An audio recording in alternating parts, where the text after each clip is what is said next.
All right. Well, I guess we'll start with a beer crack. Do I do one? Yeah, you can do one too. Just hold it up in front of the mic if you want. Ooh, that sounded good. All right. Welcome back to another episode of Pins and Crosshairs. Today is episode 4. I have a hazy hearted IPA from Bell's Brewing. We're going to give it a try here and see how it tastes. Where's Bell's out of? I feel like we've heard I think of it was that before. Montana, I think. Yeah. Yeah, I think when I looked earlier on the box, it was, or no, Comstock, Michigan. Oh, we were way off. I was way off. There was another one I think I was looking at that was a Montana one, so that's why I thought that. Well, with the trout too, like that looks like yeah. a Montana. Well, that was why I did it. Here, pull your microphone just a little bit closer to you. Okay, sorry. Oh, you're good. Rookie here. Well, Teddy was the same way, and I didn't catch it, and so like his audio was like a lot quieter, so I had to like boost it a lot. But yeah, as long as I'm better than Teddy, that's all. I mean, yeah, we know who the real daddy is. get me kind of posturing a little bit so that I just look bigger than him and everything. Yeah, this is interesting. I ended up me and Paige were looking at a bunch of different IPAs and stuff, and this one it was cool fish on it. They had like another one that had like an antelope on it, I think, and like a moose on it. Like, so I was like, these look cool. Yeah, but I wouldn't call it a very hazy IPA, but. I feel like any more beer, it's like it's about the label and the can and all that kind of stuff. Like people are way more drawn to that than anything. Yeah, it's cool looking. So for anybody that does watch the video, there's the can there. I mean, it's not bad. It's a little bit. It honestly tastes more like a lager to me than like a hazy hearted IPA. But whatever. Yeah. I don't know. Anyway, so today we got Jake Wallingford on the podcast. Yep. Jake is the fourth guy of the Drawnoutdoors TV and the founder of Drawnoutdoors TV. Yeah. When did that all start? Yeah. So it's kind of funny. Man, this would have been. Because you showed me some of like the old videos that you guys took and stuff, which was pretty cool. Yeah. So this would have been, I think I was 18 and Ashley would have been 19. So what would that have been? 16 years ago? 16 years ago. Yeah. And so, yeah, like two lovebirds just wanting to make it in the hunting industry. And you grow up watching like Lee and Tiffany or Pat and Nicole, or you go down the Don and Candy Kiski. I mean, you go down the list of the husband-wife combos. Right.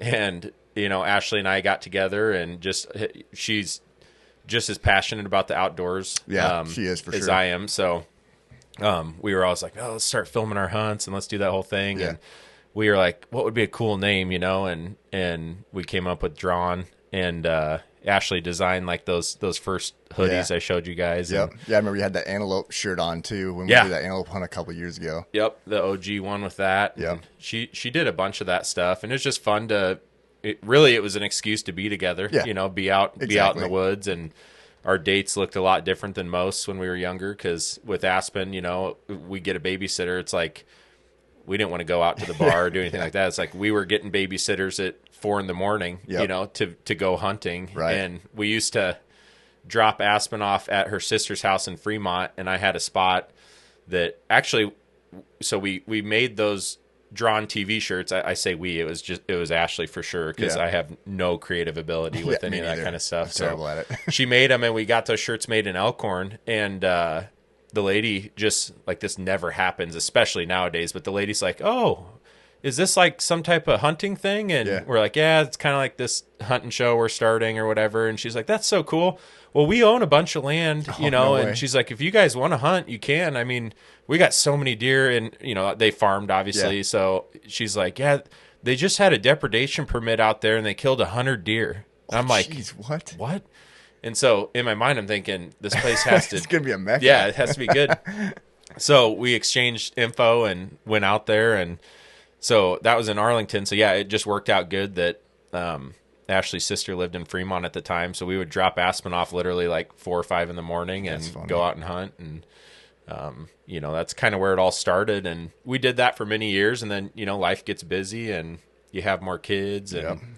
And I don't say you put hunting to the side, but you hunt a little bit less because you got a lot more going on. You got a lot more priorities. You only have so many hours in the week, so things get crazy, and yeah. And then so, yeah, it's cool that, what was it, 2020? We all kind of synced back up, and I think you and Ben talked about that, how we all kind of hit it off again and known each other since we were kids, but just never did anything hunting related. No, together. I didn't even know you guys hunted. Like, Yeah. Until we reconnected, I didn't even know you guys hunted. I was like, oh, that's cool. I was like, Right. they hunt. I was like, sweet.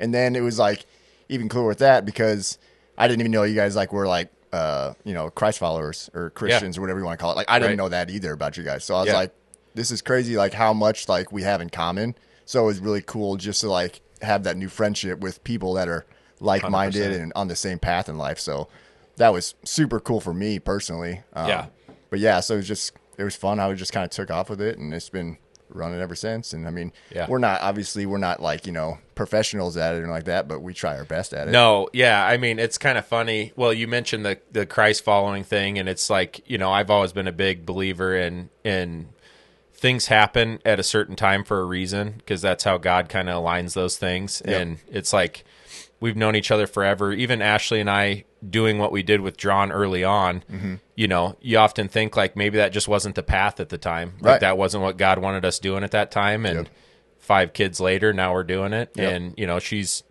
I always feel bad because I'm like, you're just as much a part of it. It's just we got 5 kids and she's such a trooper. Like most wives wouldn't let their husbands hunt probably as much as mine does, or even all of ours do or whatever. But she gets the passion for it and the understanding of it, which is cool that we shared that together early on. And even like before her and I were together, she hunted with her dad a lot and her brothers and that type of thing. But, it all happens for a reason. So we all kind of reunited, if you will. And, here we are. But yeah, it's crazy. It's crazy how fast life goes. And then you think about it, we just said 15, 16 years ago. I'm like, it's a long time ago. I know. It's crazy. Like it was weird because I'm turning 35 here in a couple weeks, and I'm just like, I still remember high school. Like I'm like half the time I think I still act like I'm in high school. Like I'm not as mature as I feel like. I mean, I am, but like at least for me growing up, like whenever I like knew my parents or like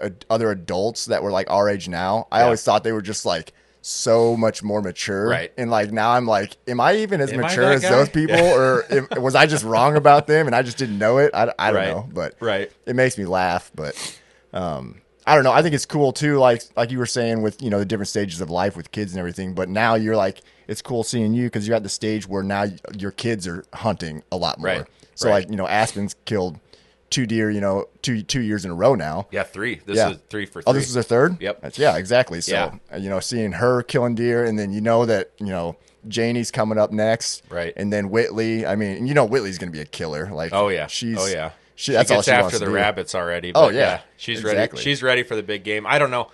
I always... Sorry, I got an itch on my nose. You're good. I can cut out anything that we have to. Yeah. But, no. Making me feel beer on myself. We just wrecked this place. Oh man.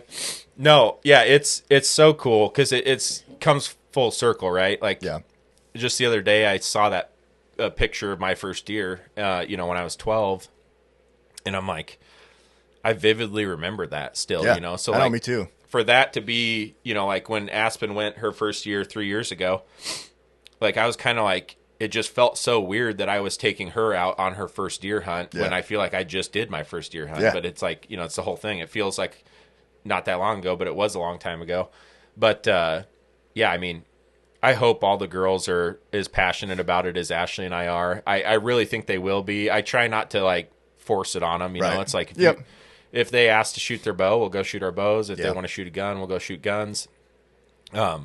Aspen, she's just such a natural at everything she does when it comes to the outdoors. Like, I probably am a little spoiled. I mean, not probably. I know I'm spoiled with her because it's like I showed her a shotgun, or Ashley and I took her out to shoot, at a turkey target when we first took her turkey hunting. Mm-hmm. It's like, set her up on the thing, put it on the tripod. Here's what, aim here, boom. She just makes a perfect shot. And it's like, oh, well, she's got it, you know? And so that she shoots like 5 or 6 times. And then we go out to turkey hunt and call these jakes right in. It was an awesome hunt. It was out in Neely. Oh yeah. So Aspen and I went in the night before and roosted them and then set a blind like right 30, 40 yards underneath them. Yeah. Down that trail where I have that stand, and they pitch down the other way, and like off they go, and I'm like, oh great, those aren't going to work. Well, like 2 hours later, I can hear them gobbling way off, and so I start calling, and you can literally see them just start following that lake on the trail right in, and she smoked one at like 10 yards. I mean, we called them right into the decoys, but it's like for her, I hardly have to coach her on anything. Yeah, she just naturally knows. Right, naturally. Yep. And so we'll see how it is with the other girls and stuff. But yeah, I mean, everybody's got their thing too. Like, will all of them get into it? Who knows? But, they might get into other things, other similar things or, Right. And so it's, I feel like it's the same way with my kids. Like, all my kids right now are into it. But, like, Braden, he's really into basketball right now. So, like, he loves to hunt, but like he has his priorities more in basketball. Mm-hmm. Like, and Bennett's young, but like Bennett, I could take him hunting every day, and he would be the happiest person in the world. Right. Even before you got here today, he was outside shooting his bow. That's awesome. Like, every day it's like 0 degrees out. I'm like, he's like, I'm gonna go shoot my bow. I was like, dude, it's cold out. I'm not going out there. He's like, that's okay. I'll go out. So he just goes out and shoots. I'm just like, this kid's a nut. He's dedicated. Yeah, it's just so funny. But what was I gonna say? I had something in my mind, but. Well, yeah, just with the kids and stuff, like, I don't know. I always think... I remember what I was going to say now. Keep going. Yeah. Well, I just always think, like, you don't want to force them into it. Yep. You want them to be... want to do it, right? Because it makes it more enjoyable. And there's times where I'm like, are they just going because they want the snacks and to hang out with Dad, or do they really want to go? And then, then you see how they react, and you're like, okay, they really want to go. The snacks and hanging out is just a added bonus or whatever. But yeah, no, we love it. It's what we do as a family. It's just, that's what our life revolves around. And, it's like you're in a little different situation with sports, but like my girls, they just, they never really gravitated towards any type of traditional sport, if you will. Aspen does that horse jumping stuff, but, you're in the thick of it, like with that, with Braden being in basketball. And I mean, we all remember those days. It's like, you hardly had time to do anything when you were younger, when you were playing 3 different sports or doing whatever. So, and that was probably partially why I only rifle hunted when I was a kid, was because literally, like, I had time to go hunt for 4 days out of the year or whatever, because otherwise I had basketball all the time. So it's like, and I was also like, I loved to hunt, so I would try and get those few days in. But then like my mind, I was like diehard basketball, like that was my life. So it was like, I still wanted to hunt, but like basketball at that time in my life was more important. Right. Where it's opposite for like you guys, like you're not thinking about basketball, you're thinking about hunting. Yeah. And so it's just it's a priority thing, and everybody's different. And I think it's cool that there's so many hunters out there that you don't have all the diehards, but you still have people that do want to hunt. So I think there's a good balance for everybody. I think it's great that anybody gets into it and does it. 100%. And one thing I would say is I actually remember our keyboard player at our church. We were in a Bible study with him at one point, and so he's an incredible piano player, and they have like 6 kids. I think that's right. I don't remember. Sorry, Jason, if I'm wrong. Yeah. But it's a pile of kids. But they are all musically incredible. They're all so talented at music. Yeah. And I remember somebody asked him one time, he's like, all your kids are so good at every instrument they do. And he's like, how did you get them into it? Like, how did you get them going? Like, did you force them to do stuff, or was it just like natural? And he said the one thing that he did, because he also played like other random instruments and stuff like that. But one thing that he did was he always had instruments around the house. Like, basically he's like, every room you went into in our house, there was some sort of instrument. And so kids would be, at home doing stuff, and they would see the instrument and they would randomly pick it up and start playing it a little bit. So it kind of got their interest, and just like they always had like music on their mind. Yeah. And so I was like, I kind of thought that I had the same idea with my kids, as far as like, I'm not really pushing them into something, but I'm always going to keep these things available, so that way if they want to do it, they have the ability to do it. Yeah. And that's part of the reason why a lot of my kids play sports, and that's also why they're getting into hunting, because I always have hunting stuff around for them to use. I always have tons of different, basketballs, baseballs, whatever around. And so they kind of get to choose their path of what they want, but I'm not pushing them into anything, but I want them to find their passion of what they want to do. No, that's awesome. So, yeah. No, I love that, because that's, I mean, growing up, you were always super sports oriented. I mean, you were I played every sport I could. Yeah, exactly. And so, just like you said, not like I feel like growing up, we kind of had, and maybe this is other generations too, but like I can vividly remember numerous friends of mine whose parents forced them into playing basketball or baseball or football. I think it'd be super weird to force a kid into hunting, but I'm sure there's parents out there that do it. I can imagine. But you're a product of your environment. So when your kids see you having a passion towards that type of thing, you're not forcing them, but you're at the same time, they're just seeing you enjoy that lifestyle, right? Exactly. Whether it's sports or lifting weights or working out or doing whatever.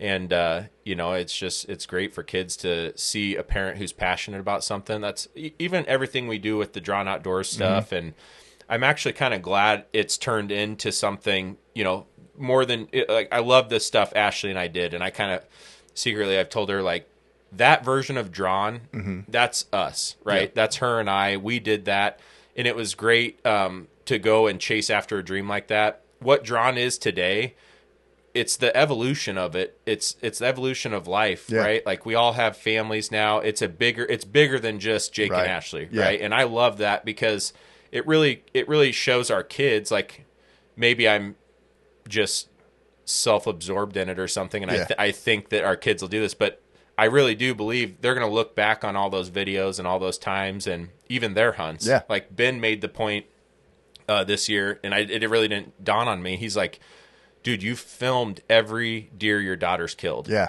Like imagine if we had like growing up, all the stories, like you were just telling me the story about that buck and everything. Imagine if you had every bit of and maybe Aspen will get older and be like, yeah, whatever. But I think it's cool. But honestly, I'll be watching it on my deathbed. Her kids might think it's the coolest thing too. Like when she gets older and has kids. Yeah, exactly. And that's the one thing I do find fun about that. I like that you said that, how it's like kind of the evolution of Drawn Outdoors and how it's grown into this something different. Right. Because if you like my kids, like they love watching our stuff.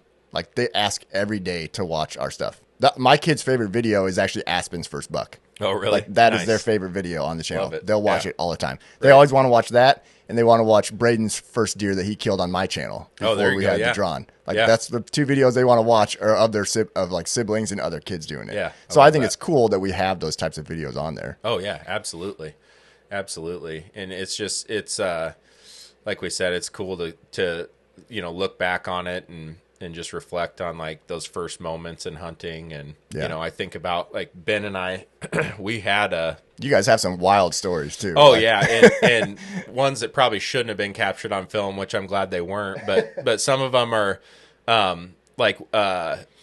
we had remember the old camcorders that you actually put a tape into? Yeah, I've got some of those. So we have a video of me shooting my very first buck with the rifle. No way. I don't know where it is. I don't even know if it, I'm so upset because I have a bunch of footage from when we were younger that we had transferred onto a CD, and then we tried to, I'm hoping and praying that someday we find it because it would just be epic. But there's a video of me holding this camcorder and Ben's like going after this buck across the pasture, and I'm like, Ben's going after this buck, and I just got this huge snot rocket like hanging out of we're the cameras were they're huge and heavy and like I think it was my grandpa's camcorder maybe or whatever. My parents were like, don't you dare break that, but like we just like you watch the monster bucks or the real tree whatever hunts from way back in the day, and it's like let's try to do that and it's cool to see it. Like when I was younger,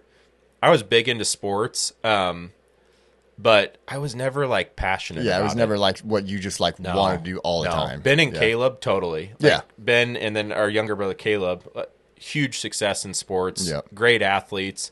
I think I played because I was big and I was good, but it wasn't my passion. Like I always wanted to go hunt. I was always like, I'd rather go hunt. Friday night lights weren't appealing to me. I was like, I'd rather be heading to, where I'm going to hunt in the morning and getting ready for that. And so my sophomore year, I broke my back and had like 3 or 4 stress fractured vertebrae.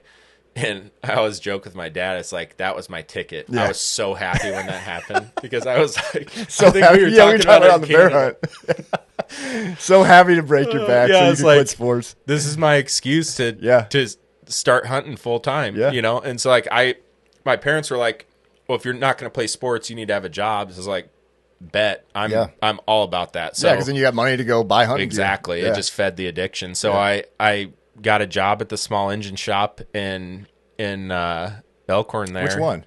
Denny's. Oh, Fix really? It. Did you really? I didn't know that. Yeah, that's awesome. Yeah, that was my sophomore year. And then I worked there all through high school and even out into college too, part-time, just make extra cash. That's awesome.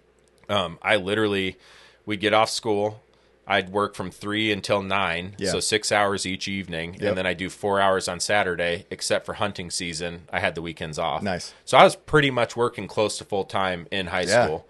Because 6 hours times 5 days, so that's 30 plus 4 on it. So 30 to 35 for hours. high school, I mean, that's quite a bit. Right. And that's all I wanted to do. Yeah. And I saved up money and bought a truck and went hunting. And, like our senior year, me and Blake Donnellan and our buddy Kyle from Fremont, everybody's like, oh, let's go on your senior ski trip or that's whatever. right. Didn't you guys go on a hunt? We went on a hog hunt because I was like, I ain't spending money on a ski trip. Wasn't that the one where you were like in the stand for like hours in the dark? Oh, you gotta tell that story. I don't remember it. Yeah, so we decided to go on that hunt, and my mom was totally like, I don't think she was for it at all, but sure, it was that line in life where like you're almost 18, so you're kind of like, I don't care. Yeah. But at the same time, you're like, okay, I got to be respectful of my mom. But she she was like, okay, you can go, but you have to call me every couple hours, check in or whatever. Right. So we were so excited. Like the night before, we did not sleep. Oh, and we left at probably 4 in the morning. And it was Mill Creek, Oklahoma. And I remember I printed off a map quest. Yeah. Back then, all that's the all pages. you could do. And I was like, this is how we're supposed to get here, right? So like there was no GPS, cell phone, there is MapQuest. So we're following this MapQuest from Elkhorn, Nebraska down to Mill Creek, Oklahoma, and we get there and I'm like, looks like the right place, looks like a hunting lodge or whatever, and these two guys come out and they're like, hey, it was Brian and something else, I can't remember their names, but it was only a 3-day hunt, so like let's get after it. So they're like, you're hunting this evening. I'm like, sweet, let's go. So Kyle and Donnellan went to like this enclosed box blind, and Donnellan had his bow, but Kyle had a rifle. And so he was like, shoot the first thing that comes out or whatever. And then they took me way back into this. It was like those tripods with the seat on it, but it was just like out in the open. Out in the open, yeah. Yeah. Like there was no cover. I was like, what are we, this is weird, but I guess these hogs maybe are dumb. I don't know. And, so, we hunt the evening, didn't see a hog. I'm like, I kind of thought that would happen. I'm sticking out like a sore thumb out here. But, it far enough I couldn't hear Kyle shoot. And, sundown happens and it's like, okay, they'll be here any minute or whatever. And like 30 minutes goes by and I'm like, dang, it's getting kind of dark, and I have no clue where I am. Like, did you even have a light? No headlamp, nothing. Because you're just dumb when you're that age. Well, you're also on a guided hunt, like so you're expecting them like to come pick you up or whatever. Yeah, I mean, in theory, I should have had something in my pack, but I had my bow and my arrows and my broadheads and the release, and that was it. It's true. I mean, I used to when I was young hunting. I'd never had like a headlamp either. I would literally just walk in the dark. Yeah, I just didn't just let your eyes adjust or whatever. Yeah. So 30 minutes goes by, they don't show up. I'm like, that's kind of weird. Another 30 minutes goes by. I'm like, dang, we're like an hour past shooting time and these guys aren't here. And I'm thinking, did Kyle and Blake get killed or something or what? Like, are we going to see what's that, Deliverance movie or whatever? I'm like, I was stressing out. And then my phone died. So I had a cell phone, but obviously it's just a call. Yeah. But I had no signal to begin with, so the battery was just tanked. Yeah. So that died.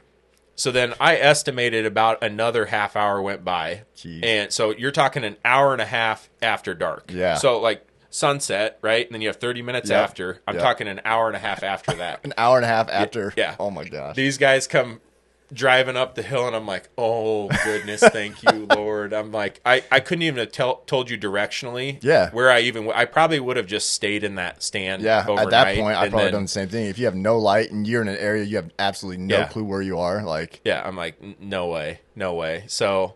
They came and picked us up, and Kyle had shot one, and they were tracking it. I'm like, you could have came and got me first, you know, and then I could at least, participate. Nope, they're like, well, we figured you'd be okay up in that stand, and there's a few bobcats, but no, there's really nothing that'll get you out here. And I'm like, a hog maybe. I'm like, I wasn't getting down to find out, but that was awesome. But yeah, I mean, that's just like, that's all I wanted to do was go hunt and do that kind of stuff, and I was really big into the Super Slam when I was younger. Yep.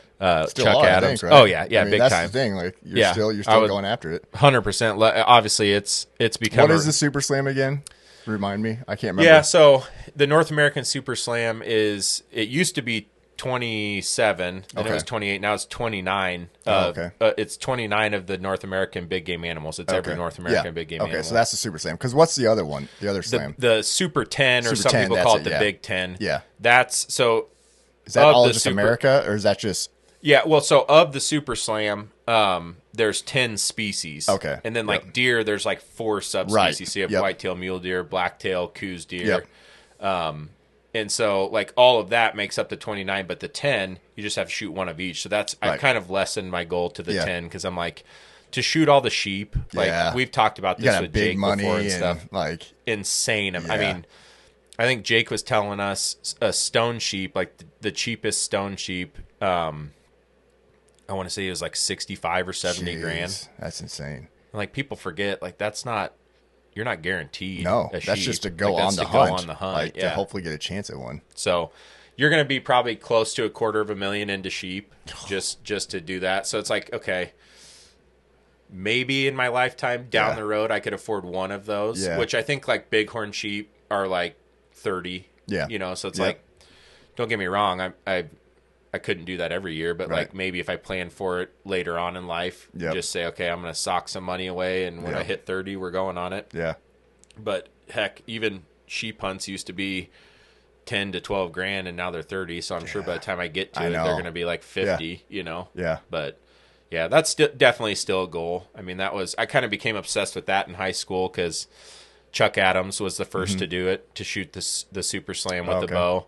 And I read all his books, and Fred Eichler was one of the first to do it with the recurve. Yeah. He's like a hero of mine. Chuck Adams and Fred Eichler are like who I looked up to hunting. And I mean, those guys are pretty badass. Oh yeah. I mean, they're legends. Like, it's funny because we were hunting with those guys the other day, and I made a mention about Fred Eichler, and they're like, who's that? And I'm like, you don't know who Fred Eichler is, The young kids. Younger kids, they're used to seeing like YouTube channels like ours. They know who Flair is. They know who, whatever. Yeah. But I'm like, okay, Fred Eichler shot the 29 with a freaking recurve. Yeah. And I'm not talking like state of the art. No. I think he shot the Palmer bows. What's his name? Palmer's his last name. I can't remember his first name now. Mike Palmer. Yeah. Like, he shot the Super Slam with a 54-pound recurve bow and a Easton full metal jacket and a Muzzy broadhead. That's like, crazy. he wasn't shooting these day 6. I love day 6. Don't get me wrong, but back then though, like, he was just shooting a normal average Joe setup. Yeah, I mean, the bows were different back then too. Even the compounds were different back then. 100%. So to do it even with a recurve, like, that's a whole nother level. Right. Like, right. And so he was always a hero of mine. And even like Ashley, for I think it was my 18th birthday or 19th birthday, one or the other. I think it was 18th actually. Yeah. Yeah. She reached out to him. Oh, no way. And got him. I don't know how she got it. Got him to he sent me a book, autographed, and a full page of. She explained to him essentially like, "Hey, my husband, is obsessed with you. Not in a weird way, but just kind of." She's like, he's a huge fan of yours. Yep. And so he wrote me a letter essentially saying like, "Hey, man, I think it's awesome that your goal is to shoot the Super Slam. Here's some things I did that made me successful with it. Here's some things to think about." He even wrote in there like, "Hey, sorry if my handwriting's bad because I've been working on fence. They have their ranch and everything." And it was just cool. I'm like, that dude took whatever Took the time to do that. yeah, whatever That's time, cool. 20 minutes or 30 minutes or whatever, to write me a letter and send it to me with an autographed book. And Ash said he didn't charge him anything. That's so cool. She just kind of explained like, hey, he, loves to hunt with the traditional bow and does all this stuff. And so then, like, man, this was probably 6 or 7 years ago. So it would have been 7 or 8 years after that. I saw him at the Big Game Expo. Oh, yeah. He was the keynote speaker or whatever. Nice. So I went to their booth and I said, hey, I don't know if you remember me. And I showed him the letter. He's like, I 100% remember writing that. So yeah, cool. He's like, without him looking at it, he said, I was doing fence all day and I was worried this kid's not going to be able to read my handwriting because of how squiggly it was. Yeah. I was like, that's crazy. He legit remembered That's doing so that. cool. That's so cool, too, just because, like, you can tell that guy is genuine and, like, 100%, legitimately just, like, I bet when he got that, whether it was a letter or however Ashley contacted him. I think she just called their outfit. Yeah, called whatever. Their like, outfitters, yeah. The fact that, like, he did that and then took the time, didn't charge anything, like, that's just a guy that genuinely is, like, this guy wants to be a hunter. Like, he wants 100%. to hunt and do this stuff. And it's like, he literally took the time to be like, I'm going to invest into this guy. Right. Like, you're investing time into, like, the next generation, which is, I think, is so cool. Yeah. I think me and Ben kind of touched on that with even, like, not necessarily the drawn stuff, but, like, just anytime anybody is a new hunter or, like, for me, like, a new, like, camera person or something like that. Yep. And they reach out with questions, like, we love helping people. Right. Like, I would love to help anybody that's trying to learn something. If like, one of us has, like, good knowledge at something. Yeah. Being able to help somebody that's getting into it and try and get them on the right path, I think that's just, like, the coolest thing about doing all this stuff. Yeah. No, it really is. And I think you hear people say it a lot, but it is so true. Like, hunters are their own worst enemies at times because your natural instinct to, like, not want to tell someone you have a big buck or not want to whatever, that's one thing. Yeah. That's different than, like, hey, I want to get into bow hunting. Right? Like, hey, I'm not going to line up a 180 for somebody. You know what I'm saying? If I'm going to do that, it's for my kids or my wife or whatever. Yeah. And even that, like, over the years, I've kind of softened to that a little bit where I'm like, you know what? Like, Ashley and I were actually talking about it during rifle season. Yeah. I said, I feel like I've been so stingy over the years with, like, these resources of hunting land or knowledge or whatever, where I keep it to myself, to try to give myself an advantage. Mm-hmm. And at the end of the day, I'm like, God's going to let that buck walk in front of whoever he wants it to walk in front of. Yep. It doesn't have to be me. It doesn't have to be me because I did the food plot or I did the trail cams or I feel like even more I've learned I have less success when I have that mentality. So, like, echoing what you said, if someone reaches out and, like, think about Fred Eichler. Yeah. No need to take that time at all. Yeah, he could have just completely ignored that and been like Michael Jordan of or traditional bow hunting or whatever. And he still took the time to do it and remembered doing it. And then actually I thought of it when we were just talking about it. So the day before my birthday, he called Ashley and said, hey, I want to make sure you got it. So he even confirmed. Yeah.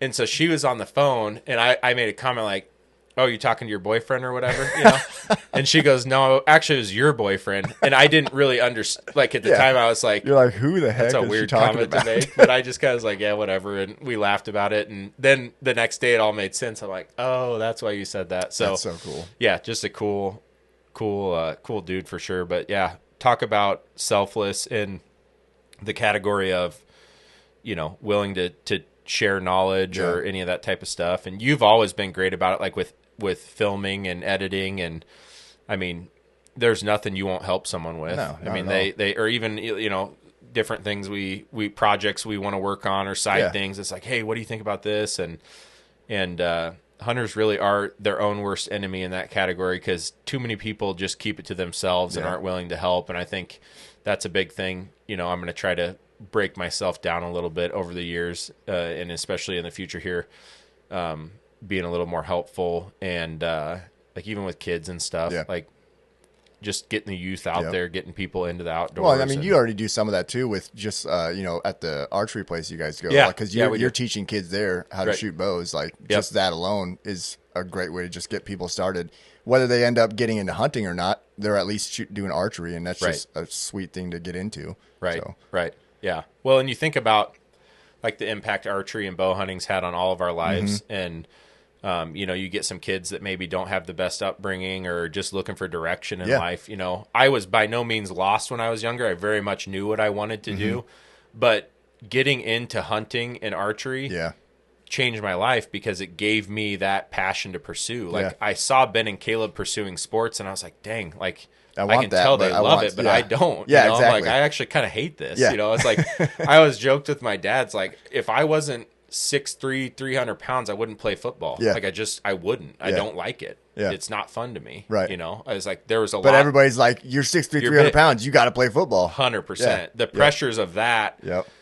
And then so it's like, especially in a contact sport where if your heart's not in it, you can get hurt. Oh yeah. I mean, you're not playing chess. Yeah. I mean, you're getting after it's it. physically taxing on your body. Even that switch, like Ben had that switch, Caleb had that switch. I didn't have that switch of like it's go time. Yeah. I was kind of like, damn it, I gotta do this again. Yeah. I'm like, when's this over? Yeah. Is the fourth quarter yet? Yeah, and I'm ready to go hunt or whatever. Yeah. And even when I quit sports, not that my parents were upset about it, but they were like, kind of in a way, I could tell they were like, I could see they were confused at why I wouldn't at least want to go to the games. Yeah. Right. It's like, I want to go hunt. Yeah. I'm going to work. And then when I get off work, I'm going to go hunt, right. Or go head to where we're hunting and then, be ready for the weekend. And like I graduated at semester my senior year so I could turkey hunt full time. Yeah. My mom's like, you're going to college. I'm like, we'll see, It's like turkeys first, then college. Yeah, we'll figure that out later. I hunted like, I don't even know how many days in a row before I killed one. Like it's just, that's just what we love to do. But yeah, anyway, I'm spinning full circle on that, but it's what we do. It's been fun. I mean, that's why we're all doing it now. I mean, it's just, I think everybody finds those passions in life, whether it's hunting, whether it's sports, whether it's art, music, like there's a ton of avenues. I'm one of those people that, and my wife would tell you this too, but I was like, I loved doing everything. Like, so that was, at times I think about back then, I'm like, I should have probably focused more on like one thing specifically because, and try and get really, really good at it. Right. Which I essentially kind of did with basketball. Like, I mean, when I got to high school, like basketball was my life. Right. But I just always loved doing anything. So I had so many hobbies and I played so many sports. I just did so many different things. It's like I never became like, maybe like a super expert or like super incredible at anything, but I was always like above average at everything because I just loved doing stuff. Remember you being good at every sport. Yeah, I was just like good at that too. Yeah, I was good, but like I wasn't like I was never probably like top tier, but I was like always like good. I would say you were. Yeah. But it was just like I just loved doing anything and everything. But then like as life goes on, and sports kind of fade away. Like I still play basketball like for fun and stuff, but like obviously I'm not playing competitively anymore.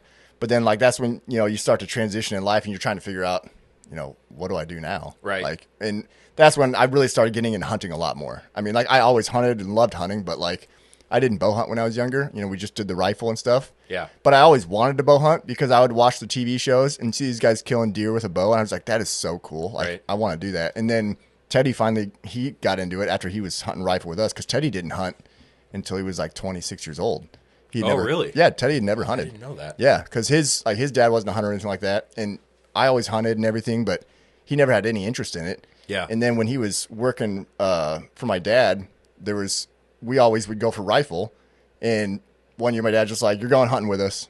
Like, didn't really even give an option. Like, we're not working, but you're going hunting. Right. He's like, all right, I'll try it out, whatever. And then he shot his first buck and he was just like, why haven't I been doing this my whole life? Yeah. And then look at Teddy now. He's just like on a deep dive of like trying to become the best possible hunter he can. Oh, yeah. He's in it. Yeah. Because then we got into the bow hunting like a couple years after that. And then once we got into the bow hunting, now it's just like that's all Teddy does and thinks about. Yeah. Which is essentially kind of the same stuff that I do too. But absolutely. So it's just funny how you kind of do different phases of life. For you found it a lot earlier than like what some of us found it as far as like being like your drive and passion. Right. Which is cool because you got to find that earlier and you've been able to spend a lot more time and kill a lot more and do a lot more fun stuff. Yeah. Maybe a little of that, but also messed up a lot more. Therefore learned a lot more earlier. And, I think back on some of those early hunts, like what was I doing? It's like, we all have those. Yeah. It's like, that was not smart, but you learn and it's, it happened a lot earlier, but like you said, it's just different phase of life. And like, I guess that's why I'm saying all of it is like, I see kids, like their passions, like I want to play in the NBA. I want to like when I was young, that was legitimately what I told people. I wanted to be a professional hunter. Yeah. I wanted to be Fred Eichler and people or Michael Waddell, like, and they're like, "Who the hell is Fred Eichler and Michael Waddell?" Yeah, because sports obviously in America is like the thing. Exactly. Like everybody knows who Michael Jordan is. Right. It's like not everybody's gonna know who Fred Eichler is. But if you're a big hunter, especially back then at that time, like you know who Fred Eichler is. But the amount of people that hunt compared to the amount of people that play sports or are into sports and what they see in the news and stuff like that, they're going to know. Totally. And everybody always told me, like, you got your whole life to hunt. Why now? Like, why don't you play sports? It's like, why is it so easy for America to see a kid that is obsessed with football and embrace that, but another kid who's obsessed with shooting a bow, whether it's at a squirrel or a rabbit or a target or what? I mean, I was doing all 3D tournaments, all that stuff, and not that it was hard, like, a rub against people, but it was like weird for people to embrace. Right. Like they just didn't really understand why a kid that did have like an athletic ability would stop playing sports and get into that. And I'm like, now it's so much more accepted. Like you see some of these guys that have like fitness related hunting pages or whatever. And there's obviously huge, like Cam Hanes and all that. But now it's like a lot more of or I shouldn't say a lot more, but a little more normalized in the fact that like, hey, it is kind of a sport in a way, and people do look at it that way and train for it and prepare for it and all that kind of jazz. But when I always find it interesting because if you look at like parents and people, like everybody will always ask, how are your kids doing? Like when especially when they start getting older, like they get to like 18, 19, 20, 21. Out of high school especially, they'll be like, what are your kids up to or how are your kids doing? And like, I feel like parents of like athletes that are like playing college sports, like they will tell everybody like how amazing their kid is and how proud they are and how awesome it is they're playing college sports. Like, and they're just so into talking about it. Right. But then like, if you had somebody like some of these kids, they might not be into sports, but they might be really good at something else and really into something else. But they're never, it seems like a lot of parents aren't as into talking about how amazing their kid is unless it's sports specifically. Right. I've noticed that just in America, it kind of seems like it anyway. Yeah. Like if somebody has a kid that is in sports, like college sports, that's the first thing they will tell you. Oh, yeah. The first thing they'll tell you, my kid plays college baseball at such and such, like they're so excited to say it, but it's like, if your kid's not into that, but he loves to hunt, they're not going to be like, oh yeah, my kid loves to hunt.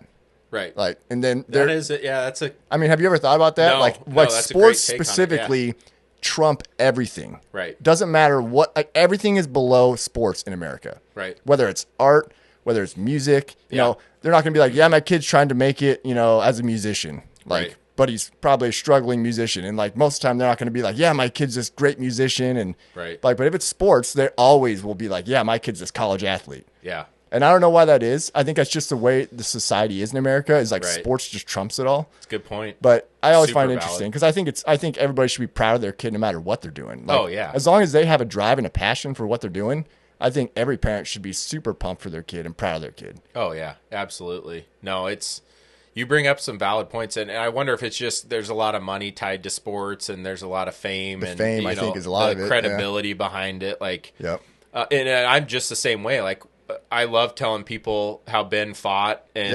at a pretty high level, and how Caleb got drafted for baseball, and like I love bragging. It's like fun to do, but I don't necessarily tell everybody Ben killed a 158, or whatever. And so it's like it is interesting now that you say that. It's just like kind of in our DNA a little bit. Where maybe it's because everybody is used to sports being like the thing, right? But like if you're just like if you're talking to a random person, be like, my brother killed a 156-inch 8-pointer, they'd be like, maybe, all right, like that's cool. Maybe they might not have a clue what that means, right? The relational aspect, like everybody knows sports in America, right? Like, I don't know. We need to normalize everybody knowing what a 158 is, exactly. Or like killing a 150 is a big accomplishment, dude. Heck yeah. Yeah. Like next, we should do a little social experiment. Yeah. Next family member you're talking to or stranger, like I'm gonna do that. Yeah. I'm gonna do that My this buddy weekend. killed a We're 150. having a family Christmas with my wife's side because they were all traveling for Christmas. They were in Australia, Oh, so nice. we're doing that this weekend. I'm gonna try that. Yeah. I'm gonna try that with I don't know which one. I'll pick one of them and see what they do. That would be funny just to see, the reaction. someone's reaction. Like Yeah. they're all like, "Yeah, my kid got accepted to Harvard." And Yeah. like, "Oh yeah, my buddy killed a 150." Just see what they say. They're like, oh, that's so cool. My buddy killed a 150. They're Yeah. gonna be like, that Harvard's a lot better. It's The like, look, is it though? Is it? I wouldn't want my kids to go to Harvard. No. Screw that. Yeah, I'm anti-establishment in that Yeah, category. I but- am too anymore. I'm like, there's a few things you go to college for, like degree wise, Right. Because like you have to, being a lawyer, being a doctor, an 100%. engineer. But Yeah. like other than that, it's almost a waste of time. And I went to college, and I'm like, I don't even know why I did that anymore. Because Yeah. back then it was just like that was what you were supposed to do. Right. So Well, I it kind did of ties into the sports thing. Like our parents are like, they talk about sports, and then they talk about where my kid Yeah. got accepted to college. Yeah, You know, exactly. it's like he got accepted to that 6 feet up or 16 feet up ladder stand academy is what he got accepted to. Cause Exactly. it's like we need to normalize some of that a little bit because the reality of it is like that's not every kid's path. You know, Right. I think we're Exactly. learning that as It's a the society. same thing as saying like you're trying to push your kid into sports, like that has to be his path, but that's Right. not what he wants to do. Right. You should be trying to guide your kid into their passion and what they want to do. Right. And I don't think it's a normal thing. I think it might just be hard for some parents because they have a vision of what they want their kid to be. Right. And so they try and push them into that path. And it's just Yeah. obviously not how you and I would do it. Like, No, I don't even think like that. Like No. you say like a vision of what your kid would be. Like the only thing I pray for is that they are, they have a strong faith base. Yeah. They're believers. They've seen what it means to follow Christ. And outside of that, I'm like, I don't care if you want to weave baskets, if you want to hunt, if you want to, if you like the horse stuff that Aspen does. Yeah. Like I don't even really think of my kids that way at all. Yeah. It's like I want them to be exactly who they are. Like if they're passionate about something, let's see what that's about. Yeah. And I actually talk with them a lot. It's like sometimes it's hard for me. This is going to go like down a parenting route a little bit, but hey, that's what this pod's for, is a little bit of everything. Conversation. But, yeah, it's kind of like for me, I was so passionate about hunting that's what I wanted to do. And sometimes I don't I compare my passion when I was younger to what they're passionate about. Yeah. I'm like, well, you're not at that level. You're not graduating early to go turkey hunt. You're not doing whatever. Yeah. And it's like, that's wrong of me really as a parent, because it's like your passion doesn't always have to be your obsession. Right. Right. Like there's certain times where you kind of ebb and flow and stuff as a kid because you're just figuring out life and doing that kind of stuff. Yeah, not everybody knows what they want to do when they're No. young. Yeah, that's the exactly. thing. Sometimes it takes time, and that's why I always find it funny when these kids go to college and they first of all, they probably don't even want to be there, or they have absolutely no clue what they're doing. So they're in college for like 7 years because they're just trying to figure out what to do or what they want I'm to do. supposed to be here, and Now you're I'm not $200,000 sure in debt, and Right. now you're going to be broke for the next 20 years of your life because you're paying student loans. Right. It's like, how stupid is that? Yeah, not for everyone. No. I've encouraged my kids to think about a passion, think about a business that they want to start, and go pursue that over, pursuing a college degree. Now, like you said, you want to be a doctor or a lawyer or something like that. Yeah. Probably need to go to college. Right. I don't really want a surgeon replacing my knee who hasn't been, trained Yeah. or whatever. But Yep. it's funny because it popped into my head, like we're hunting with Jesse tomorrow for ducks. Yep. And Jesse was kind of the same way, like, into duck calling. Yeah. Like that was his passion. Yeah. And he was so good at it. Which is funny because, like, again, I'm back on the same topic, but like his passion was duck calling. Right. Like, who in the world has a passion for duck calling? And people would be like, you have a passion for what? Yeah. Like, what's the point of that? Right. Like, they would have no clue that this dude is one of the top in the world at Right. duck calling, and that's a big thing. Like, people would probably just be blown away to think that's even a thing. Yeah. Especially in high school. Yeah. Like, no one even knew, Yeah. what that was or why someone Right. would even do it. I didn't, even back in high school, I didn't know that duck calling was and I hunted, but like I wasn't a big waterfowl guy, but like I didn't realize they had competitions for duck calling. Yeah. I thought you literally just learned how to duck call to call in ducks and that was it. Right. No.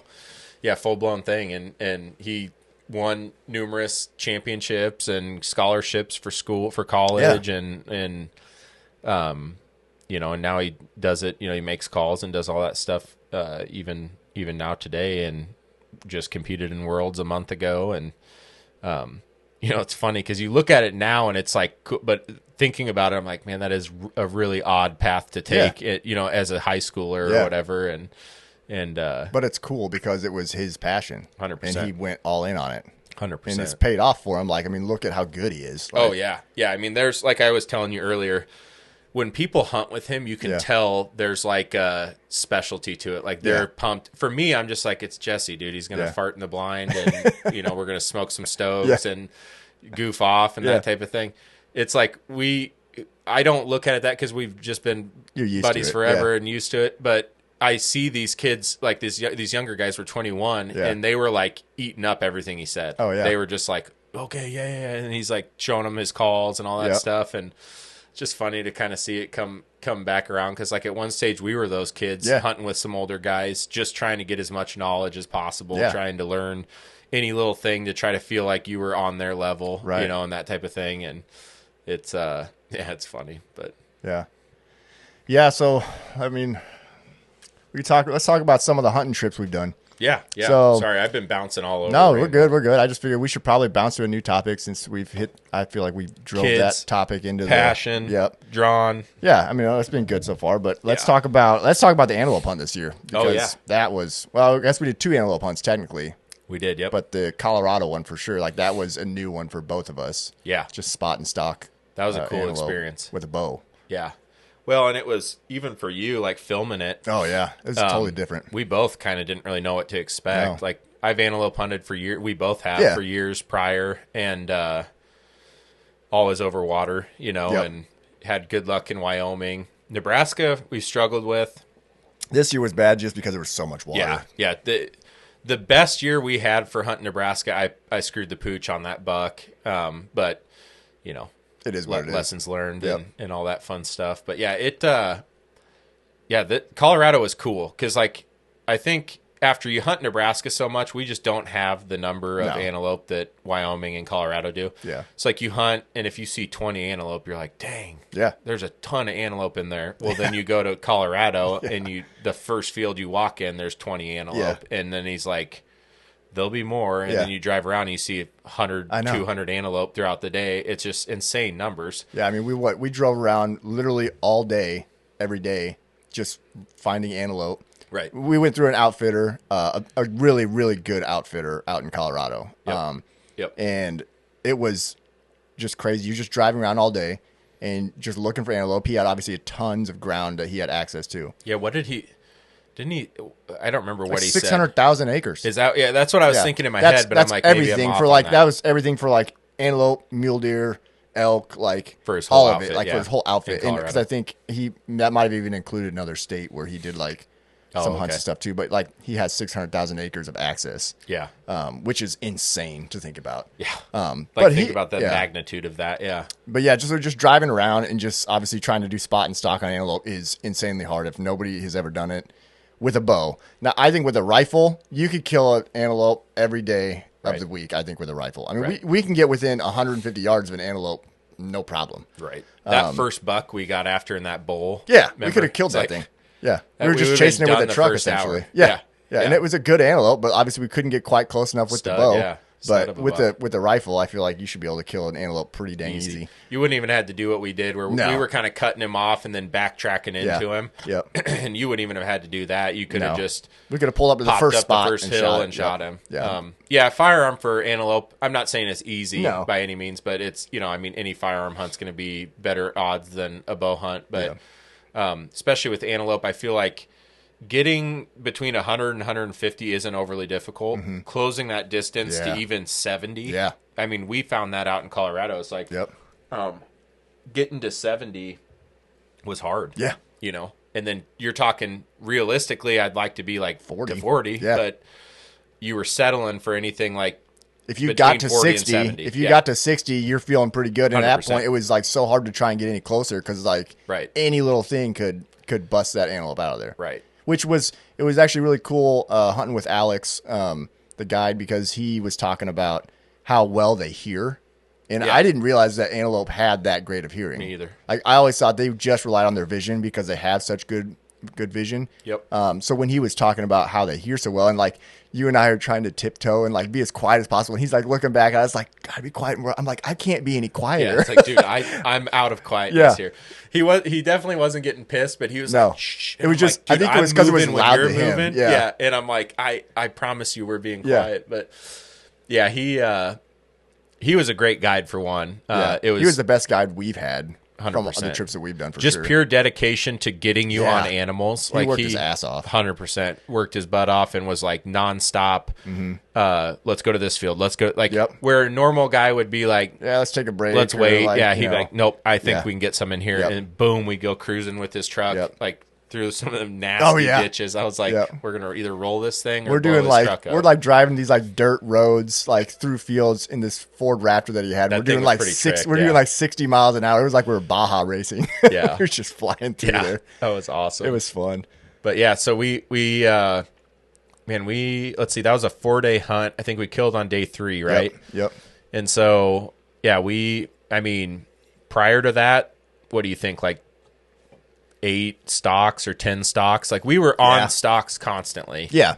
Pretty much anytime we had a chance, he'd be like, all right, let's go. Right. And some of them you could tell were a little bit of a prayer. They were going to be tough. Yeah. And that was the one thing I think we learned the most was if you see an antelope, like let's say you see a booner, like a giant antelope, and you're like, oh, I want to kill this thing. If that thing is not in a spot where you can make a stalk, it's a waste of your time. Right. You have to wait until you find an antelope in a spot that you can stalk to your distance that you want to get to. Otherwise, you have zero chance. Yeah, we weren't even hunting a trophy antelope. We were hunting a killable antelope. Yeah. Like we were looking for the right stalk. Yep. I could have cared less if it was a doe or a booner, you know?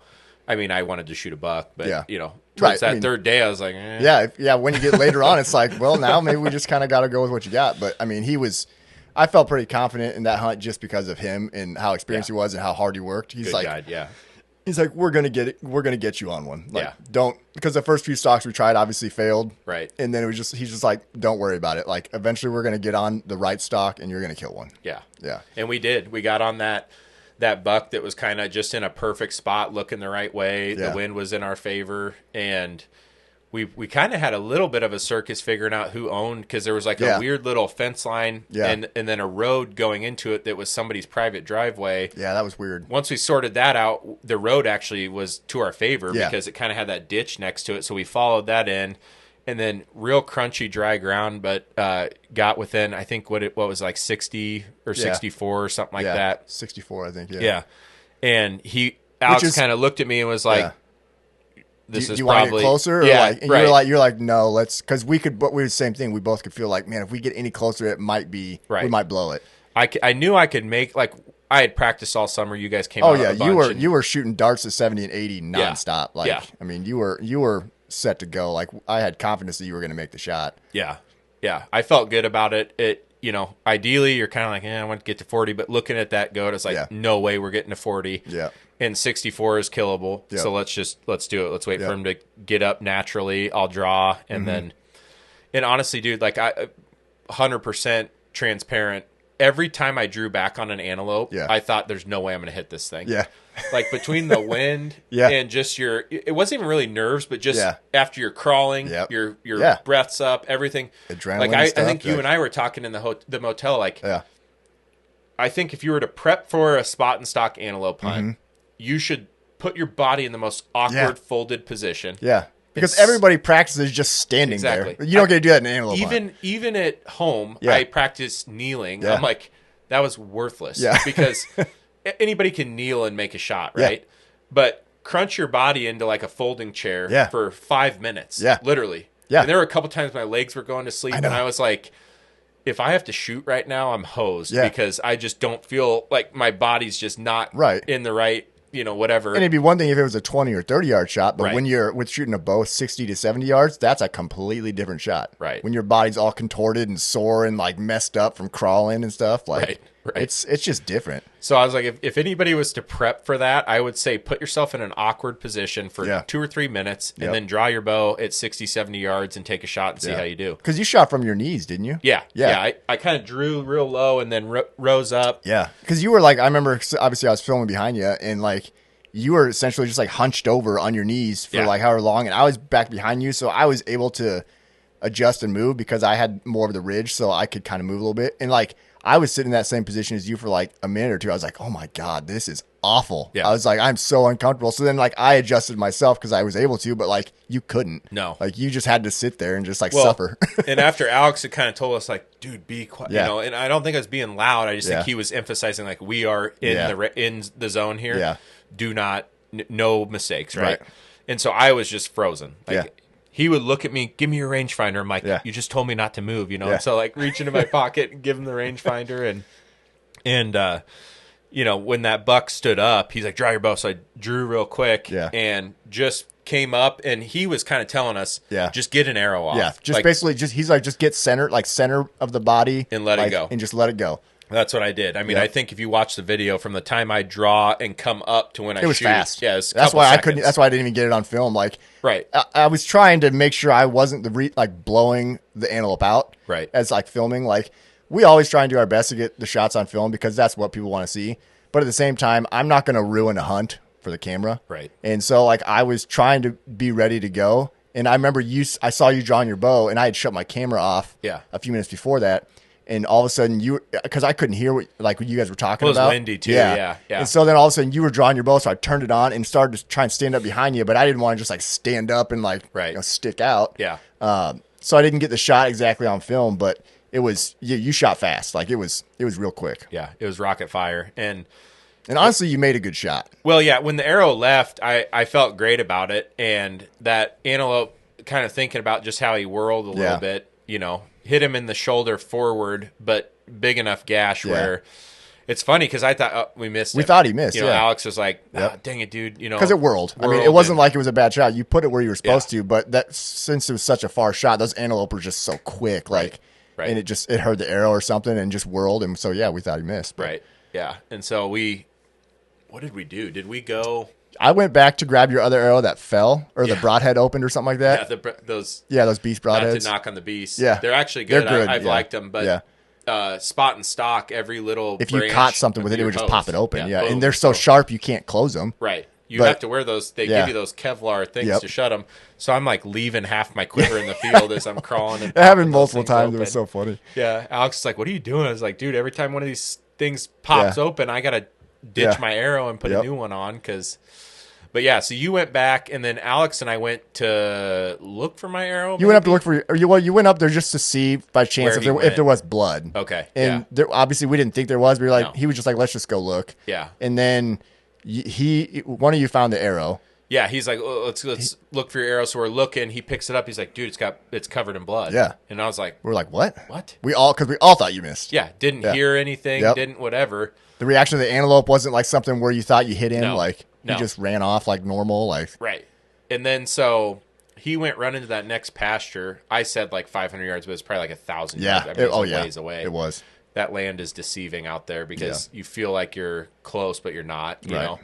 And so we didn't really even find any blood on the ground because remember I was like, well, maybe there's a blood trail to him. There wasn't. It was just the arrow that tipped us off. Right. And so we looked through the binos and you could see the whole front of his chest was red. Yeah. And I'm like, okay, he's hit good, And so I think we had another land debacle where we had to figure out who owned where he went. Well, not yet, but we wanted to cross through that other person's property. Oh, that's right. The dude who had the driveway. That's right. But his wife was like anti-hunter, so he's like, he was really nice. His wife wasn't there, but he was like, he's like, if my wife found out I let hunters go through here to try and kill something, she'd be pissed. Yeah, because when I went up and talked or was listening to him and Alex talk, he was kind of like, if you go, you got to go now. Yeah. And, like you can't turn around. So when you head that way, go past my fence and be done. Yeah.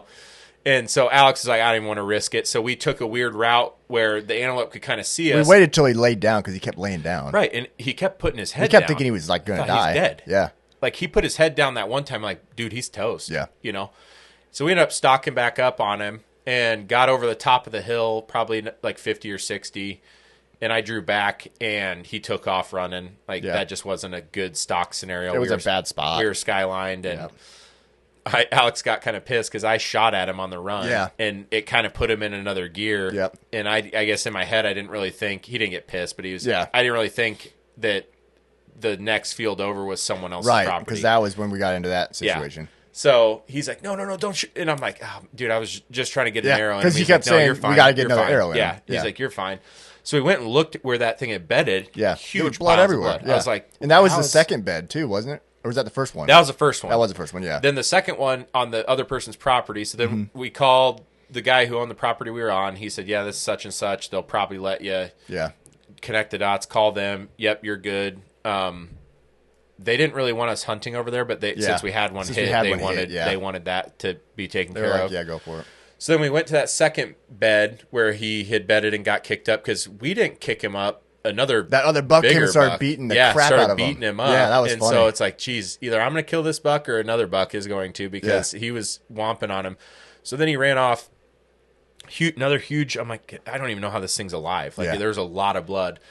And so that third bed we got into, he was like all but done. Yeah. And I drew back to rise up, and he took off running. But it was a bit of a circus, and ended up getting like to 55 and shooting him again. But yeah, it was not your conventional. At that stage, you weren't even because I went back to the truck. Yeah, Alex was concerned about that antelope. He wanted to keep eyes on it because I remember when after you shot at him the second time on the run, like that time on the run, and he was running, and then that was when Alex was getting a little flustered because of all that situation. Yeah. And I remember he's like, watch the antelope, and so I was like watching him, and then like I remember like I think I like for a second because I could see the antelope, but then I like took like a second to like film you guys. Yeah. And he's like, I remember he saw me and he's like, I just laugh about it now because he's like, don't take your eyes off that antelope. I was just like, I was like a little kid getting scolded. Yeah. So I was just like glued to the antelope. Yeah. That's actually the best way to describe the way he was in hunting was like passionate about it. It wasn't like he was mad. He's just like, don't take your eyes off. Yep. And so you ended up going to the truck to follow us on a high point from the road pretty much. And I think by the time you came over the hill, I had killed him and he was like expiring. Yeah. I came over, because I had a long walk back to the truck and you guys had a long ways to go. Right. But so finally got back to the truck, and then he had told me where to go park. So then I drove over and that was when I could see you guys walking. Right. And I was like, how'd they get all the way over there? Because you guys were way further than I expected you to go. Yeah. And I was like, dang, they are way over there. They must be chasing the antelope. And then all of a sudden I saw the antelope. Yeah. And you guys were within like 50 yards of it. And you were in the open. I was just like, what are they doing? Like, I was like, that antelope, I was like, what's going on? And then all of a sudden you called me. And you're like, yeah, we got him. And I was like, oh, okay, thank God. Yeah, it was because after you shot him, he ran into that fence and fell. Yeah, he got tangled up. He was kind of tangled in the fence. So like to me, it looked like he was still standing, but he was just dead. Oh yeah, from the road. That's why I was like, they're in the wide open, not that far from that antelope, and it looked like he was still standing to me. Well, honestly, as we were approaching him, he was tangled up in there, but he was, I mean, like it was dumping, like he was dying. Because then all of a sudden, I finally like saw his body kind of fully like drop down, but he still looked like he was like up, which was so weird. But that's why I was just so confused. But then you called me. I was like, oh, sweet, good deal. Yeah. So yeah, because that had been. I'm not gonna lie, stalking on those antelope, like it's exhausting. Yeah. Mentally and physically. And we were so tired every night. Like we were like, we're always thinking at the end of the evening, like, yeah, we'll go get some food and drink some beers or whatever. But like by like 9 o'clock, we were just like, man, we got to go to bed. I know. That was definitely the case because it was even the night we killed that buck midday or whatever, and that night we're like, we're gonna pound some beers, we're gonna celebrate and have a good time. But then all of us by like 9:30, we're all just like, toast. I think we're just gonna go to bed. Yeah, toast. Yeah. I feel like we're like that on every hunt. We're like, oh, yeah. Get out there, kill the first day. Yeah. Drink a case of beer. Yeah. It's like, don't drink any beer. Yeah. Hunt 5 days. Well, you just always end up being so tired. Right. Like you don't realize and people that don't hunt probably don't realize like how exhausting hunting is. Yeah. Even if you're just tree stand hunting where you're sitting in a tree stand like all day, right. people would be like, how are you tired? But you're literally on high alert all the time. You're listening, you're looking and if you're in cold weather, you're bundled up trying to stay warm. Like your body is in a different state, trying to essentially kind of survive and just like being alert. Right. It's exhausting. Even though you're not moving sometimes, it's still an exhausting thing to do. It is, yeah. I actually, you and I have talked about this, but I've argued like an antelope hunt over water is far more exhausting than That's like brutal. a mountain elk hunt or whatever. Like, I don't care who you are. It's mentally taxing for sure. And even physically, because you're just not moving. Yeah. And you're sweating and it's just not like, at least elk hunting, you go over a ridge, you might have an opportunity or whatever, doesn't work out, you're moving on to the next thing. Yeah. Right? You're moving. Yep. So yeah, physically you are exhausted from putting the steps on. Yeah. But the mental of the antelope hunting over water is a different beast. It is. We've done a good handful of that now, and it's those all day sits in a hot blind. Oh man, it can be brutal, especially if you're not having action. No. Yeah. And this year was particularly tough because all the water. Yeah. There's we were competing against too much water. Yep. So bucks that were coming by were cruising 200 plus yards away. Mm-hmm. If there was a blind on the water hole this year, they just didn't come in. No. I mean, we had all those. They know. That last day we sat in Nebraska on that one tank, there was a ton of antelope. Oh, yeah. But because that blind was there, they're just like, they would find the furthest piece of water they could find and drink from there. Yep. They would not come anywhere near us.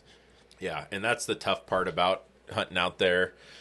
The guy that lets us hunt out there, it's kind of a trespass fee thing, which is great. I love it. Like, I'm not complaining. But it's a really fun hunt and like fun place to stay. Right. It's well worth it, but it is tough. There's always something, right? It's like, oh, that's the tank they're at, but it leaks. Yeah. So, your 40-yard shot is actually 90 because there's a puddle running off this big that they drink from. Yeah.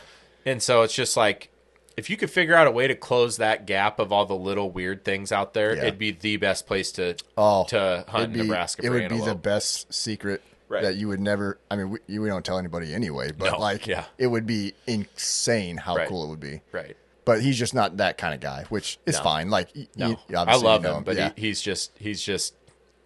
Yeah, they're there, and that's about it. Pretty much. He's not going to go set a blind up or. No. I mean, I take that back. He does pull that tower out, but I was talking to him about that 6 weeks in advance. Yeah. And I'll get it out this week because then they'll get used to it. I'm like, all right. And I'll call him next week. And I shouldn't have said that, but I'll call him next week. And he's like, nah, I didn't get that out. And it just keeps going and going. And the next thing you know, like, I'm pretty sure he put that thing out 2 days before. Yeah. And then they filled that tank up. And it's like, dude, that's not. So I don't know. We got to figure something out with that. But this, Colorado was awesome. This year, we got Wyoming antelope on the books already, which is a place I went to in 2020. Yeah, you'll kill a good one there. Yeah, that's a good. You'll kill an antelope easily. Yeah, there. yeah. I mean, they got Pope and Young type antelope. Those guys put in a lot of work at that outfit, from what you've told me. They do. The stuff that they do, like, they're gonna get you a shot at an antelope. They do. Yeah, yeah. They're the complete opposite from the Nebraska setup. But like the first year I went out there. Let's see, it was in 2020. We got like a bunch of moisture. They had like 6 inches of snow in September, like the first week of September. It was insane. So there was a ton of water. And so like he would send his ranch hands because it's not really an antelope hunting outfit. Mm-hmm. It's a cattle ranch. Right, yeah. And then he just lets the ranch hands guide. They have an outfitter license. They get like a bonus from it essentially, right? They make the money from it, which is cool. It's their extra money. Yeah. He's just nice way of doing it. They got so many antelope. Yeah. But, the guides would go out and drive through puddles to splash water out. They were fencing off tanks with like orange fence or cattle panels, right? So that goats had to come to a specific spot. They had to come to specific water, yeah. Like they just put in a lot more work to make sure you weren't screwed by any other element. And we went out there. I'm not expecting this again. I think this was unique, but it'd be sweet if it happened again. But I killed first hour, 45 minutes in the hunt, boom, with my recurve. And Shot a nice, not a giant, but a nice antelope. Yep. Jason was with. He killed next. Then Justin and Doug, all in the first morning. Yeah. We all killed That's antelope crazy. in the first morning. So I mean, it goes to show, and we've learned this now because I've gone on enough hunts with you now. You get what you pay for with an outfitter, and 100%. I'm sure there are some cheaper outfitters that probably are really good. Yep. But majority of the time, like if you have a chance at a $2,500 bear hunt or a $6,000 bear hunt, Yeah. odds are that $6,000 bear hunt, your odds are way higher. Right. And right. we've learned that. It's like, get what you obviously, pay for everybody's trying to find a good deal. Right. But on certain things, you just need to pay the extra money. Well, like we've talked about, and I always think about, it's like, how many $2,500 hunts do you have to go on to get kill one? Yeah. You know, when you could have just paid the $5,000 or $6,000 the first time and you get one. Right. That's where anymore. And luckily, like we've got that buddy Jake Downs. He's hunted so much. That guy has killed a lot of stuff. Yeah. I mean, a lot. You want to talk how about many has he killed? I want to have him on the podcast one day. Oh yeah, 100%. How many? Because he's going for the Super Slam, isn't he? He kind of jokes about it because sheep is always a big thing, right? Like everybody, that's the hang up. He's probably killed 20. Has he probably killed like 20? At least 20. I think last year he was. I want to say he was booked hunts to like he would have had 20. Yeah. I know he killed the caribou, so that would have put him at 19. I don't think he got a grizzly. I think he had a grizzly hunt booked and didn't get one. So 19 or 20, either way, way further through the Following that slam. dude's Instagram is fun because he's always out. Oh, hunting yeah. something. He's He hunts literally a just ton. always hunting anything. He's another one of those guys that like what his passion is because like 100%. that's all he does is hunt stuff. 100%, And I yeah. love seeing he's always out with his kids shooting rabbits and stuff like that. Oh, yeah. I think it's so cool. Dude, It's that's so all fun. they do as well. They're just whether they're calling coyotes or fox or hunting or Yeah, he doing was whatever. what were those like foxes he was killing in Arizona? Yeah, I think they're just Is that just gray like fox. their native fox Yeah, there? just smaller. Yeah, different that region. was cool. Yeah. Yeah. He does some cool hunts every year, and he's a great example. Like why I've followed him and become friends with him. Like He's another genuine hunter. Yeah, just a normal dude, Yeah. passionate about hunting, owns his own electrical company. Yeah.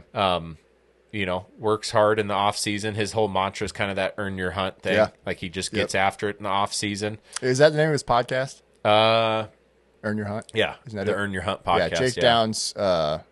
He's got a podcast called Earn Your Hunt. Yeah. So if you want to check that out too. He's Yeah. he's fun to listen to. He's a goofball on his podcast for sure, but it's so entertaining. He doesn't have the lights and the mics. No, he's not a fancy podcast guy, but it is fun to listen to. If you have like a long drive and you're just driving and want something to listen to, he's fun. Yeah. He's a good. I always joke with him and tell him like, I'll be needing to mow or something, and we on our property it takes me like 3-4 hours to mow sometimes, and I'm like, I'll text him like, dude, I need some content. Like he's like, you're a sad piece of shit if you look at my podcast for content. It's like, it just cracks me up because you can relate to him because he's just a normal dude. He's got kids and whatever, electrician and but he's also established enough in the industry, quote unquote. Yeah. He's not an industry guy. No, he's but not he knows sponsored by a anybody. lot of people though. Yeah, but he knows a ton of people. Yep.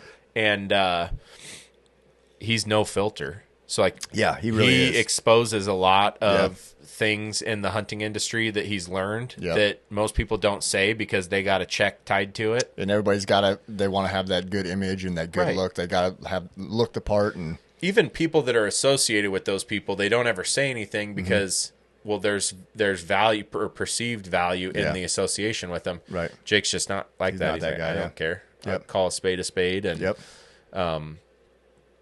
relatable. He's a Nebraska dude too, so he's out on the western side of the state. But definitely check out his podcast. He's funny to listen to, and some of the topics he dives into, they just crack me up. Yeah. But relatable. But so hunting out there, hunting out in Wyoming for antelope. Like to do a bear hunt again here pretty soon. Yeah. I got one booked for 2027. Yeah. Jesse. Yep. Who we're hunting with tomorrow. His buddy guides up there for waterfowl and bear. Where's that at? Manitoba. Okay. And it's only like 11 hours away. Oh, heck and yeah. dude, I got to show you the link. like huge bears. Really? Big black bears. And honestly, you're not even that picky. Like, no. I'd shoot a 200-pounder. We'd have killed that one if he wasn't like 90 pounds. I almost did, yeah. I know. I still like look back on that. We'll talk about that bear hunt on another one because I want to have your dad on for that one because that'd be hilarious. The amount of fun, because it was me and you and your dad, and the amount of fun that we had on that hunt, even though it was like the shittiest hunt. The stories from that hunt were unbelievable. So we'll have him on for that. But like the only shot that Jake had at a bear was like a 90-pound cub, essentially. Yeah, and like he's like not a yearling, but probably not like a year and a half year old. Or that's something basically. Like that. I think that one of the guys was like, he probably like just like got off from his mom, like, and we're like, and we were considering shooting it because it was the last day, and like if you want to kill a bear, like you kill it, but it's like I don't know, this bear's pretty small. I didn't have the heart, but like at the same time, then I look back and I was like, we should have just killed it. Like, oh yeah, I was talking to Jake about it. He's like, I would have murked that thing. He's like, bear meat's so good, and that's a legal bear, and you paid for a hunt. Why not? You know, he's like, who cares what the trophy pick or whatever? He's like, and I'm like, I probably should have, but we gotta have. That'd be cool to have my dad on because when we rolled into there, not to dive in, I don't know what we're at time wise. We'll wrap it up after this. You can go a little bit. We rolled into Canada, and my dad's not a huge hunter, at all. Yeah. But it's kind of, he was fresh off beating cancer, so he had his radiation and all that stuff. He was done, and we were kind of like, hey, let's do something. Yeah. Let's start building some memories and doing that kind of stuff. And we rolled in, and he's a very it's kind of bougie. Yeah, bougie. We rolled in his Escalade, and he's like, "Where's the Wi-Fi?"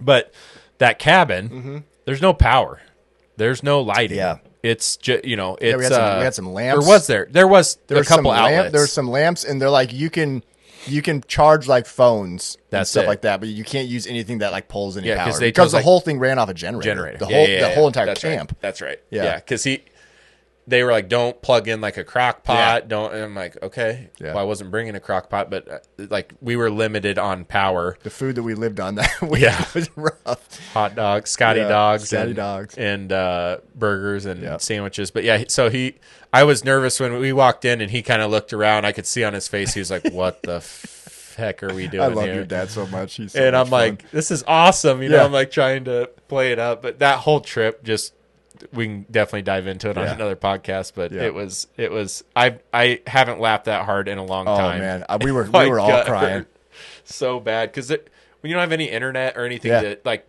That was the thing that I think I kind of enjoyed about it the most. Is like we're so used to communicating with anybody and everybody, and we can always be on our phone and doing something. Right. So the fact that we didn't have that, like it kind of was more like back when we were younger and like that wasn't a normal thing. And so you literally were just hanging out with the people you're with. And so that made it kind of fun. And because of that, we had some of the funniest times ever. I mean, I can't wait to honestly go into that whole thing. That'll be great. Yeah. So Scott, you're coming on the podcast. I think I've already told you this, but you're coming on and we're going to drink some beers and have a good time. Heck yeah. So. I love it. But before we break, can I talk about this real quick? Let's talk about Anywind. Yeah, that was the whole point of this. Yeah, I know. We did, and then we dove into everything else. Maybe we hit on it on another one. Yeah. But I do want to say... Can you tell us like the release and like when's the stuff hitting the market? So Jake has this company that he's just started. He's had this product for a number of years now and finally got it all perfected, and it's about to hit the market. It's called Anywind Field Spray. And we'll talk about this too when we talk about the bear hunt because I use this stuff on the bear hunt, and this stuff absolutely sold me on a field spray because I've tried many field sprays. Honestly, half the time I swear they don't work. Still get busted by stuff or whatever. Yep. But this stuff, the coolest thing that I liked about it was I had I was wearing like a Sitka, core lightweight hoodie or whatever, and I get BO. I smell. That's just the way I am. Yep. And I took this spray and literally sprayed the armpits of my clothes that reeked of BO. Sprayed it. Let it dry. It was completely gone. Yeah. Like insane how you can spray anything and it just kills. It doesn't matter what the scent is. And I think that's part of the thing that you told me about, like the difference in technology of it. And you can explain that a little bit if you want. Yeah. Yeah. Well, yeah. I mean, so the whole thing about it is, so we trademarked this Hone technology. So it's the hybrid odor neutralizing encapsulation technology. And the hybrid piece is really the kicker, right? Because there's other kind of encapsulation formulas and neutralizing and all that kind of stuff. The hybrid part is kind of the kicker with it, and it's good at neutralizing and eliminating synthetic and organic odors. Right. So your BO's your organic odor, your smoke smell or bacon grease or whatever. Synthetic I look at as like the plastic smell on your boots. You buy your new whatever boots and they kind of have a scent to them. This is going to eliminate both of those. Right. And same thing like you just said, like this. So Ashley and I have been hunting for years, and we've always talked about like, coming up with an idea or coming up with a product, like the drawn thing was a thing. And so, man, it was like probably 4 years ago, same thing as you using that spray. I'm just like, I feel like I'm busted spraying every time. water on myself. I'm just wetting Didn't myself matter what I down to did. smell more, Yeah. And so, I just kind of was fed up with it. Like we tried all the soaps, all the shampoos, all the detergents, the sprays, the cover scents, the electronic, ozonic, blah, blah, blah, blah, blah. None of them really worked. Right. And so just had a connection with a family friend who is a chemist, and I called him and talked to him a bit about it and was like, let's figure this out, because I know there's a need out there. There hasn't been a lot of innovation in the spray space. There's been some new technologies with like nose jammer and scent thief, but that's not what this is. This is truly an odor eliminating product, right? And it works. And like I tell people, and Ashley actually hates that I say this, but I'm going to say it. She doesn't hate, but she's like, you got it. You're not a good salesman. I'm like, well, here's my sales pitch, really. Yeah. If you're like me and you used it all and you felt like none of it worked, like that old big doe still busted you, or that big mature buck, what's spending $15 on a bottle and trying it? Yeah. Like, I promise you it will work. Well, that's the thing. I've spent money on I've tried all the different brands and stuff like that, because I'm like, well, this one obviously didn't work. Maybe I'll try this one. And honestly, like this one, I used it all season. Yep. I didn't get busted by a single deer this season. No, like, and you had a lot of really and we had close deer coming downwind. Yeah. Remember, I mean, look at how many deer I had like come to the ladder of my stand this year. Right. And every time I was like, oh, I'm gonna get busted, and I never did. And I was just like, how is this possible? Like, how do they not know I'm here? Yeah. And all of a sudden I was like, man, dude, this Anywind, like, I'm not saying that's the only reason, but it definitely made a difference. That's what I tell people, and that's why I'm like, in the part Ashley always jokes to me like, you're a bad salesman. I'm like, if you do something today and it works for you, if you're using ozonics and you're taking a shower and you're doing this and you're not getting busted, I'm not asking you to change. Yeah. Yep. I'm really not. Yeah. But if you're like me or like us who have tried all the other stuff and you just feel like you're whizzing into the wind a little bit, like it's not working for you. Yeah. I give it a whirl. You know, I mean, it does work. I used to shower before every hunt. I don't do that anymore. I still wash my clothes. We're going to have a detergent that's going to come with this line. So it'll be the field spray, the detergent, and then some dryer sheets. Yep. Because the soap thing, when you go into the technology of it, there's just like, you can use like just a scent-free bar of soap or something. I mean, there's nothing really eliminating happening. Right. And even if there was, I don't know if you'd want to put that on your skin. Right. You know, like I don't like this, like it says on the back, don't put on your skin, that type of thing. This literally is for your gear. Yeah. For your clothes. And so spray your clothes down, spray your gear, your boots, your whatever, let it dry, and it's going to work. Yeah. And then we kind of did a twist with it. I'm going the wrong way. On this side here, this pack is a 16-ounce full bottle plus a 1-ounce concentrate. Yeah. So when you open this thing, you're going to get a concentrate as well. So you can refill it. Exactly. Yep. Which is sweet. Like the fact you're not just buying a bottle, you're getting a bottle and a refill. Right. Exactly. So we'll have that. We'll have a 32-ounce bottle. We'll have the laundry detergent, the dryer sheets. We're going to probably keep expanding stuff as much as we can. But, so it's January 6th today. I don't know when you're putting this out. It'll be out this Thursday. So, what, the 9th or something like that? Yeah. So we are going to be, for those who listen and are interested in swinging by, or if you're going to go to the Nebraska Deer and Game Expo, it's January 17th through the 19th. We're going to be there with our booth. We're going to have product ready to sell. Really just talking to people about what we're talking about right now. Like, hey, if you've used something before and you don't feel like it's working, give us a whirl.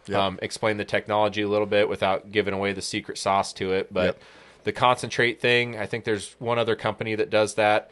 They're not doing it in an ampule like that. This is really like you could take this 1 ounce on an airplane and fill up an empty bottle, and there's just smart. A bunch of different applications for it. So yeah, we're pretty pumped about it. Ashley and I have been wanting to do this for a long time. Actually, she's been telling me for like the last 4 years, I don't know why you don't just do this. Well, ever since we went on that bear hunt and I used it, I was like, why aren't you selling this? I know. I was like, dude, you got to sell this stuff. I know. And like, you're finally doing it, and I'm super pumped for you guys. No, I appreciate Is the website live? It is, yes. So you can buy on the website. What's the website? Yep. So it's on the back here. So huntanywind.com. So HUNTANYWIND.com. Yep. Our Instagram is at huntanywind. Yep. Same with Facebook. So yeah, you can get on there and purchase product. We'll be at the show. We're going to start really ramping things up. I'm hoping this spring, like for bear season, we'll get some people checking it out. But this is kind of just a mock prototype that we got together, and Lord willing, I think we'll be in Shields this fall. Sounds like for sure the Omaha Shields, potentially the Lincoln Shields. So going to try to go after a little bit of the retail market as well. Just see what people think. Heck yeah, man. I love it. Yeah, well, thanks for coming on today. Yeah, thanks for having me, dude. We'll have you on again, obviously. I mean, there's tons of stuff we can still talk about. Yeah, we can dive into the bear hunt and maybe some more Anywind stuff, but we kind of dove into it there. But I really appreciate it. Yeah, absolutely. It was fun. Obviously, anytime we get together and can have a conversation, we're always having a good time. Every hunt we've gone on, we always have fun. So yeah, we should just film podcasts in the motel room, and we sit there and talk for hours on end. That's my plan. That was kind of one thing that I always thought about was like, I was like, it would be fun to podcast, but it was like, I just had to get it started. Right. So it's like, now that I've got it started and going, it's like, and now I have everything, I know how to set it up and do how I want to do it. Anytime we're on a hunt now, we're going to be podcasting for sure. Yeah. Because it's fun to have those. Love it. It's fun to have those podcasts during those hunts, like talking about what's going on and stuff and where you're at. So, yeah. But yeah, so this was the 4th episode of Pins and Crosshairs. Thanks, Jake, for coming on, and thanks for watching or listening, and we'll catch you next time. Yeah. Thank you.